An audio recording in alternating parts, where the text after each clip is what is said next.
isn't precisely the point. The point is more in the territory of radical self-acceptance, which, actually, is a deeply controversial idea. There is an interesting divide in the Protestant Church as to how one is saved. Some sects believe that you are saved by doing good works. Other sects believe that you are saved by faith alone. There is the same significant divide in the self-help literature. Some writers argue for the necessity of change. Do better. Enter recovery. If you are not the person you want to be, become that person. Others argue that you are perfectly fine as you are. Love your faults, your flaws, your peculiarities, your pratfalls, your moments of involuntary meanness. Radically and unconditionally accept yourself. If you make the same mistake again, well, that's unfortunate, but still be kind to yourself. Love yourself, have faith in yourself, affirm yourself.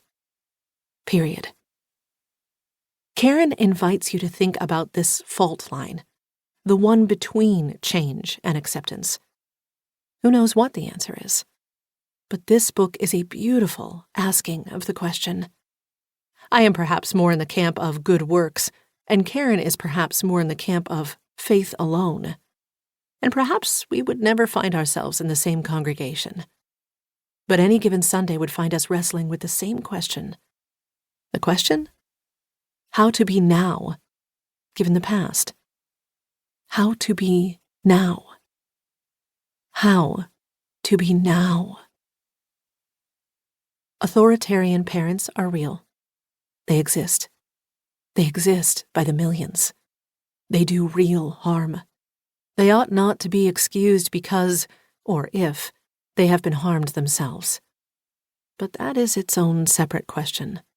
This book is intended for someone who has been deeply, negatively affected by her mother.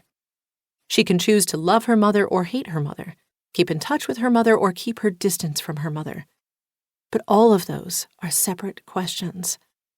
The main question is, can she bring the sort of self-awareness to her situation that allows her to see what has happened, what she intends to do, and how she intends to be? This book invites you to be aware. You need that awareness as much as a conductor needs a score. Without that score, the orchestra will play poorly and we will not get music. Without awareness, you will repeat your pratfalls, retain your pain, never feel quite right, and, history tells us, harm the next generation. If you are not to be your mother, best open your eyes. This book is a gentle eye-opener. Eric Maisel, Ph.D. Preface 2021. I am lying on the bathroom floor. Even though I just threw up, I am not sick. This isn't a stomach bug. It's not food poisoning. It's a purge, a release, a letting go. A vision comes to me as I lie there. Women standing next to each other, stretching into infinity. One woman hands a box to another woman, who takes it with one hand and, without examining its contents, tucks it inside her heart, while simultaneously using her other hand to take it out and hand it to yet another woman, who does the same with someone else, and so on. Each time the box changes hands, it looks a little different. But inside are the same messages. I am not okay. I am unworthy. There is something wrong with me. I am bad. I whisper to them, it's not yours. Farida knew her granddaughter could never understand how shame could grow and morph and swallow someone until she had no choice but to pass it along so that she wasn't forced to bear it alone. She saw the chain of shame passed from one woman to the next so clearly now, saw her place in the cycle so vividly.